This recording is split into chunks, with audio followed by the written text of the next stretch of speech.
Hi, everybody, and welcome to this new episode of In Search of Courage and Meaning. I'm Abby of Abby Keen Healing, healer, coach, body worker. And as I keep saying, mainly, I am a human being searching for meaning and courage in this confusing world. And on this path, I'm talking to my fellow human beings and sharing deep and meaningful conversations about how courage and meaning is showing up for them in their life, with the hope that these conversations can inspire you and anyone out there to be more open-hearted and courageous. So today I have with me Sparkle. And thank you so much for joining me and having the courage to show up for this conversation. Yeah, thank you. Sure. And as I usually start, what would you like us to know about you? Well, first, thank you. It is an honor to be here, and I'm just so excited for this conversation. I've watched some of the other ones and have just learned so much and have loved them. So I'm deeply grateful to be joining you this morning. Morning for me, afternoon for you. So my name is Sparkle. I identify as genderqueer, non-binary, and use she and her pronouns. I am an intuitive life coach and energy healer based in Tacoma, Washington, which is the lands of the Puyallup tribe of Indians. And yeah, that's the nutshell. And so let me ask you this, because I know there's a story behind it. And what led you to this moment in time of starting a healing practice? Because I know that that was not your path, before. For sure. Yeah. Well, yeah, the impetus, it all sort of came together last year. I have spent about 20 years working in the field of HIV, doing HIV prevention and care work. And my last position was as executive director of an HIV organization, which I did. I was there for about 5.5 years. So that was sort of the end of that 20 some years working in HIV. And the pandemic hit. Well, the COVID pandemic, we had been working on a different pandemic for a long time. So true. The COVID pandemic sort of hit and layered on all sorts of stress and complication to running organizations and doing work. And, this sort of ongoing stress of it all, my body metabolized it in a way that led me to the hospital. So I was really stressed out and having challenges and not really doing well at managing my stress. And at the end of May last year, my appendix burst in the middle of the night, which means, I almost died. Luckily, I did something different than normal, which is reach out to a friend for help, because I was like, wow, something's wrong, and like beyond wrong, like I need help now. Versus, before the standard was it'll be fine, I can take care of it and not reach out. So had I done that, I would be dead. Yeah, but did you at any point in that moment that like had the usual thinking of like, let's just let it pass, let the storm pass, I'll be okay? Or did you recognize immediately, oh, this is for real? Well, there was about 3 to 4 hours where I was doing the this will pass. And then when I found myself crawling up my stairs, naked, because it was the middle of the night, I was like, this is wrong. Like, this is not right. This is beyond it'll get better. And I had to crawl up the stairs to get my phone because my phone was upstairs. And so I messaged my bestie who lives 2 blocks away, and I knew he was going to be awake because he's always awake that early. So this is like 5:30 in the morning. And Mm. it was like, come and get me. I need to go to the ER like right now. Wow. And so he did. We get there, probably by 6 a.m. About 3 o'clock, I went into surgery, emergency surgery. Out of surgery, I don't know, I think it was like 9 p.m. or something. And then was in the hospital for about 6 days because I had a very rough recovery. It didn't go very well. 2 days after the surgery, I medically crashed, woke up, and all the machines are beeping, and there's like 7 people in the room surrounding the bed. And I'm just like, I don't know what's happening. And then I was out again because I'm sure they put me out to be like, get out of our way, we need to work. So that experience, and that was COVID, so I couldn't have visitors, right? I mean, I could have 1 visitor a day. And they were strict on it because my bestie came one day in the evening when somebody had been there in the morning, and they wouldn't let him in the hospital. So they were really strict. So most of that 6 days, it was basically me alone in the hospital bed. So once I came home, I was home for a month, basically in recovery, trying to figure out, okay, that was clearly a message. What was but pause there, because I want to, and like, when did it start hitting you that this is a message? Like, when did you start going like, oh, as opposed to like, shit, this happened? And was there a feeling of like, oh, I knew that and I was ignoring this?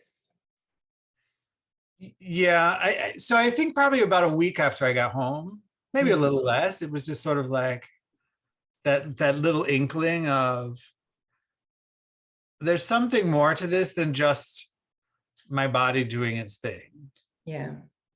There's a deeper thing happening here that's telling me I didn't manage the stress well. I didn't handle it well. I didn't do what I needed to do to let it pass through me and out of me. I contained it, I metabolized it, I kept it, and that's not right. And so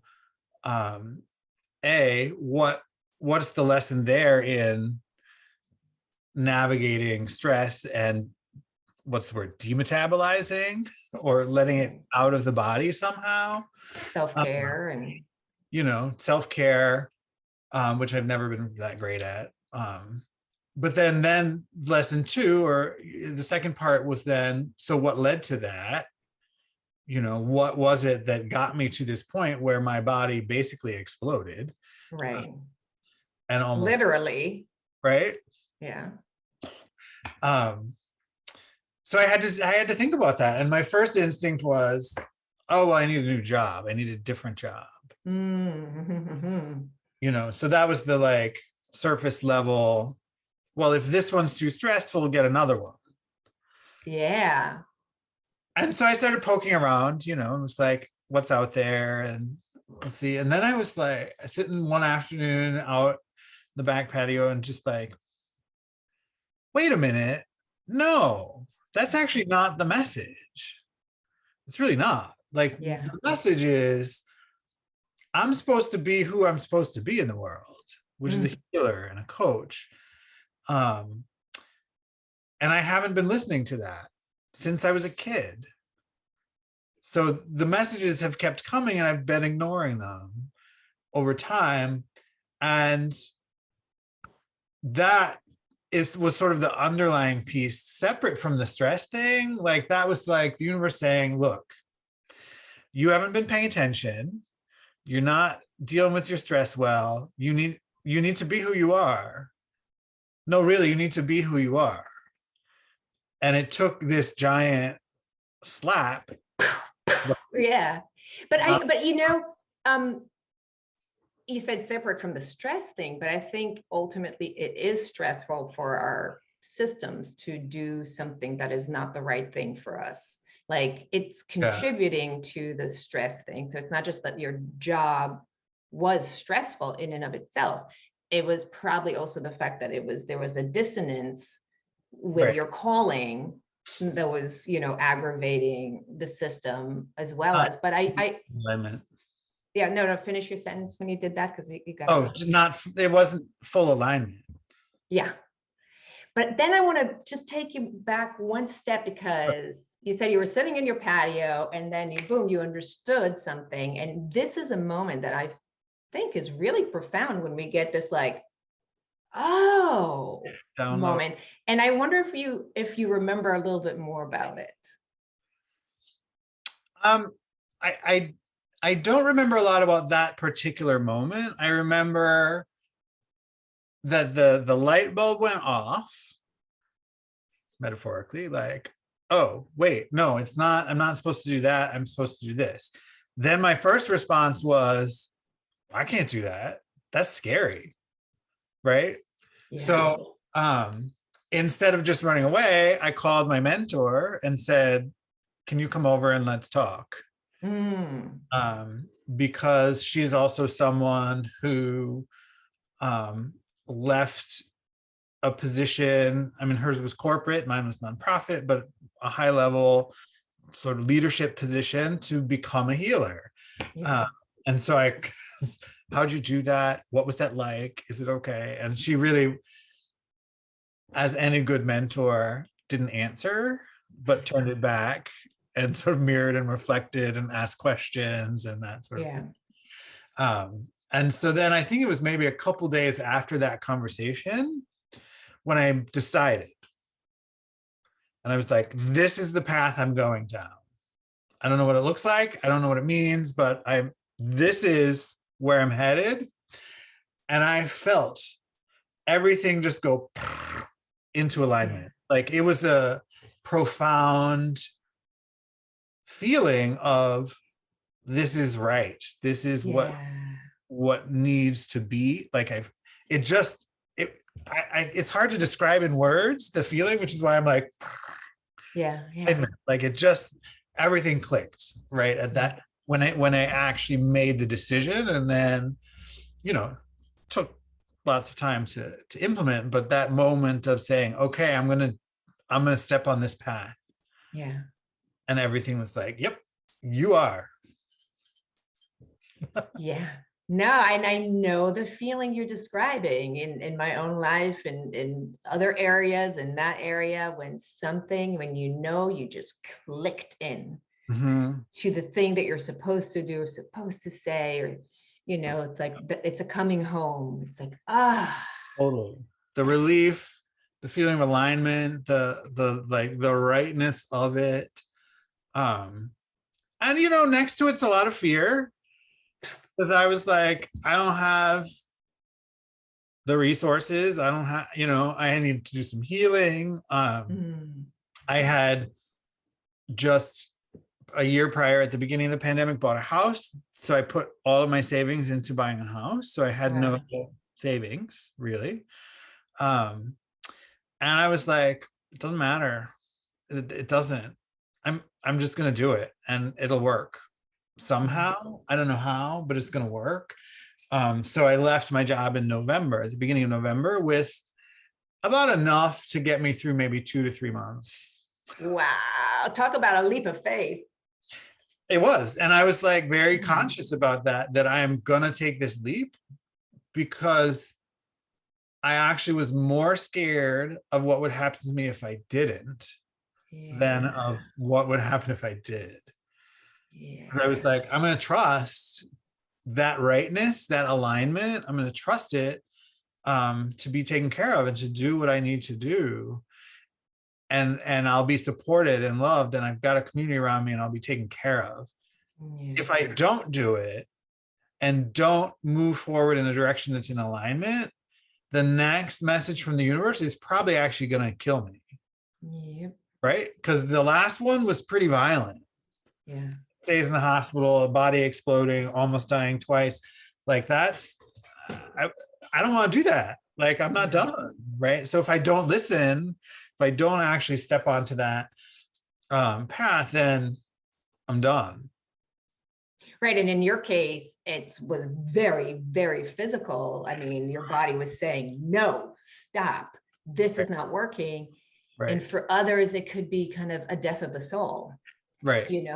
not saying yes to your soul's calling. It's like a slow death of that place in you that wants to be actualized and expressed. And I feel like what you said before is so important. That moment where the not going for it and the not doing it becomes almost scarier than the fear of actually doing it, and all the insecurities and fears that come with it. That place, this is almost like I am seeing a line and it's like, I cannot go back because that's more death than, me being seen and going for the thing that I want to do. And yeah, and that's. There's a meme, I think, that I saw right around the same time, that sort of somebody's standing on the edge of a cliff and it says universe, and it points to a big hand sort of about to flick the person off the edge of the cliff. Yeah. And then below the cliff on the other side, there's hands, and the sign that says universe then points to the hands.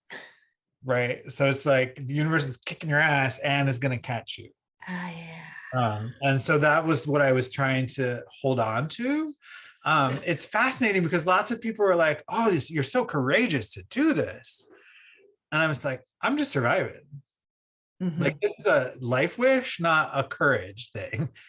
Yeah. Now, I guess it is courage, but it's just, I never really thought about it that way. I was just like, I just got to do this thing and I'll be taken care of somehow.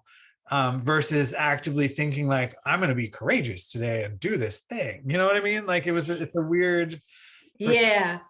I had somebody who once said in an interview something like, sometimes courage doesn't feel courageous at all, because when we're in it, it's almost like we just did what we needed to do. Right. It wasn't like we decide I'm going to be courageous and I'm going to, look this thing in the eye. It's like, I have to look this thing in the eye. Yeah. But in a way that is courage. Oh, totally. I recognize that now. And a lot of people said, wow, you're doing what most of us won't do. Right. That most of us, we get so stuck and trapped and in whatever it is we're in and on the path that we're on, that we're not going to step out and realign. Right. And I think that becomes a gift for me and for you and for other healers who have done that, where we can say, I'm still here. Look, I did it. I'm doing it. I'm creating a life that's authentic to me, to who I am and to who I'm supposed to be. And yeah, maybe a struggle at times, but it also is like joyful, and there's love in it, and there's peace in living in that alignment, and as examples of that for people who get stuck, I think that's a gift for us. Yes, and that's why you're here talking about this, because if anybody's out there watching and is standing on that cliff and feeling that flick in the back of the universe saying, jump, jump, jump, and it's so scary, like we can dig our feet in the ground and not move while looking down and wishing for it, that yes, like you might be struggling to survive, but and this is actually, I want to open this question. Okay, you jumped, you took this leap of faith. Tell me a little bit about your life now, and also not just like, oh, I'm making this much money or not making this much money, I'm surviving that. I want to know how you're feeling these days in your body. Yeah, well, I'll tell you. So I left in November, and I was very deliberate about not starting the healing practice in November. I was like, I need to do some healing first. So, which is another reason that people were like, this is so courageous. And I was like, I view it as I need to heal, but okay. I gave myself permission to not start until I was ready to start. Yeah. And I would know when that was. I said that in November. I was like, I'm going to know, my body will know, my brain will know, my soul will, everything will know when I'm ready to kick this off. It's not today. It's not, it'll be when it is. And so I wintered. I did the thing that we're supposed to do in winter, which is stay home and focus inward and do healing. And, I spent a few months I basically dropped out of the world. Incubated.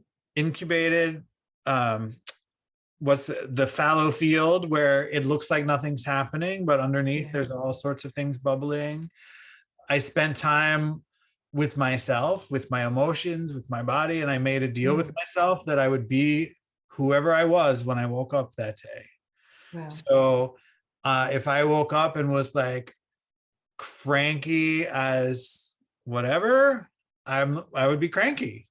If I woke up and I was joyful, I would be joyful, and not try and force any emotion out or through, just like be it and experience it and let it happen in ways so that I could just relearn who I was without the burden of all the responsibility or job or any external pressure. Like, I'm just going to hang out with me, and it's a privilege.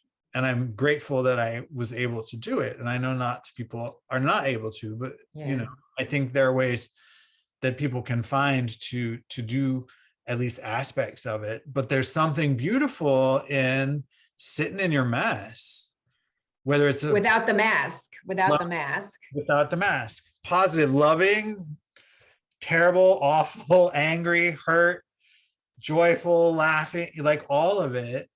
And experience that whole range to let go. And so over those few months, I felt lightening, a shedding. People who know me would be like, wow, you look different. And it's like, yeah, I'm back. Wow. I'm reconnected to myself. Yeah. And then there was a moment in, I think it was March, where I was like, I'm ready. Called my mentor. I was like, I'm ready. And she's like, I know you are. And she's like, I was just waiting for you to recognize it. And so then I sort of started, and it's still going. Any new project or business takes time to build up. And absolutely. I'm at the spot where I have 5 active clients that I'm working with regularly, and I love it. Like, every time I'm sitting in there with them, walking with them on their journey, it just feels so right and good. Yeah. Like, it's like this reconfirmation of, this is what I am supposed to be doing. Yeah. This is why I'm here. And that just feels good in the body. Like, I'm still working through stuff, working through trauma, healing. I don't think that ever ends. Never ends. But I feel in a much better place going on a year, because it was basically August of last year that I made the decision to do this. And now about a year later, I'm doing it. It's happening. I have my business. I have clients. It's slow and I struggle for money, but that's all right. I left, like I said earlier, I left my job with about 2 to 3 months worth of resources. And I'm still here and still making it work. And so that resilience is pretty cool. Right. And it sounds like, you're being really fed by your work. Not to say that that's enough to survive on, but that there's this, I don't know, what's that? Soul wise, heart wise. Yeah. This is a bit of too big of a question, but I'm still going to ask. Bring it on. So, what do you think this is all about? I mean, I don't want to say what is the meaning of life, because that does sound like a little like, but when it comes down to it, what do you think is really important in this life of ours, in this bizarre life of ours? We're here, we die, we have this period of time. Right. I really think it's about the journey of discovery Mm. of authenticity. Mm. And by that, I mean, who are you really? And are you Mhm. living that? You know, um, most of us aren't. Yeah. That's the reality. Most of us aren't. And there's a whole lot of reasons for that. And that leads to a lot of struggle and pain. And I think the process of figuring out who you are, understanding that, and taking whatever little steps in that direction that you can so that you are more in alignment with who you are. um in the last couple of years I've been like, I am not human before 10 a.m. and I I know you can said say that to that me. in group, right? And I'm like, that's one of my boundaries now. It's like, I know I don't do well before 10. I just don't, like, I need that time by myself to sort of wake up. That's being authentic to my rhythm, to Hmm. my how I am, how my body is, um and that's not the way the world works. The world is like, have this 8 a.m. meeting, meet me for coffee Right. at 9, whatever. And I'm like, no, not doing it, because it doesn't feed me. It's not alignment, and it causes more struggle and pain than, I mean, that's a small example. I can do stuff before 10 if I have to, Right. Right. but I'm making a choice to not, because I want to be in alignment with my own rhythms and cycles. And so that's just one example of that, of like knowing how are you in the world, and can you set up your life to be in alignment with that.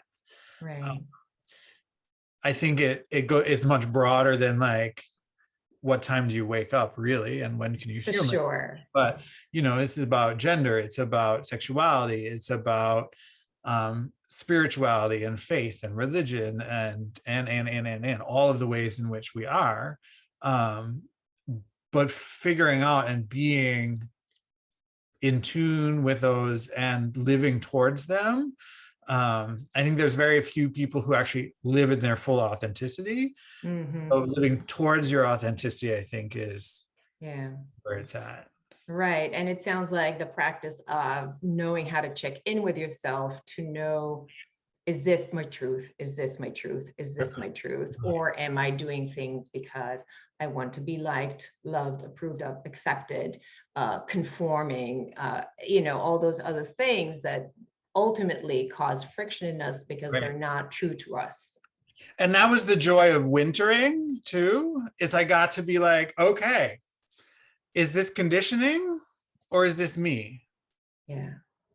Because like the first week or so, I was like, okay, I need to figure this out, because I need to do whatever I need to do to be productive during the week, so I have weekends free, because weekends are weekend. And then I was like, wait a minute, what's that about? I don't have a 9 to 5 weekday job, so why do I need to preserve weekends as Yeah.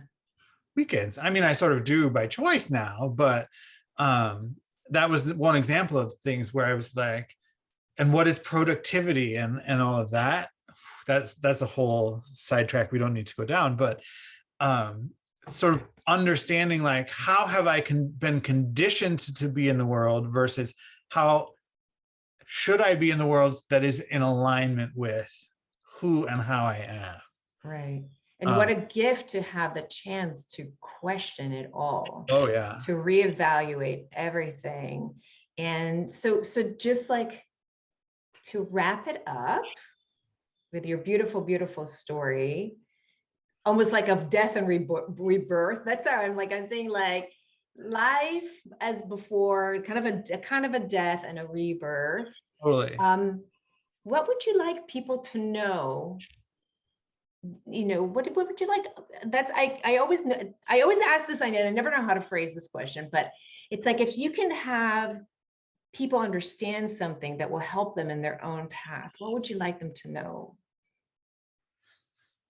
One of the things I've been talking about a lot recently with lots of folks, including myself, is we have feelings and emotions, And then we judge ourselves for those feelings and emotions. Yeah. So like, I'm scared. Oh, I'm a terrible person because I'm scared. I really shouldn't be scared. Like, what's wrong with me because I'm scared? And then we get stuck dealing with all of that judgment Right. piece, that Right. those layers, and we don't actually get to deal with, why am I scared? Right. We don't ever get there. Um, so what I've been trying to call myself out for, reflect back to the folks I'm working with, is when we do those judgments and like stopping. So for example, well, that's silly for me to feel this way. Well, no, it's not silly. You feel that way. Mm-hmm. Feel that way. And then what's that about? Versus feeling silly. And then you have to be like, Yeah. well, why do I think I feel silly? And what are the messages related to that? Da, da, da, da, da, da. Yeah. And then it doesn't let us deal with the actual feeling and feel the feeling. Yeah. So I just think the more we can be in tune with and allow ourselves to feel whatever we feel without judgment, without layering all the extra stuff on, the closer we'll be to being in alignment. That's a great step towards sort of figuring ourselves out, if that makes sense. Makes so much sense when you speak about it. To me, that the what I'm seeing is like the judgments. It's almost like being like my hands are tied behind my back because, it's like closing in on me. And when I can let the judgments roll off, I can be who I am. And there's a sense of freedom that comes with it. Yeah. Yeah. Thank you so much, Yeah. really, really, for sharing your story. My pleasure. Um, Thank you. I think there's a lot of folks out there who would like to take those kind of steps and don't know how. So Mhm. thank you. Yes, my pleasure. Thank you. Yeah. And I'm going to put your website with the notes, under the video for anybody out there who wants to be introduced to Sparkle's work in the world. You know where to find her. Yes. And Reach out. yeah, reach out. And thank you. Thank you very much. Yeah, thank you.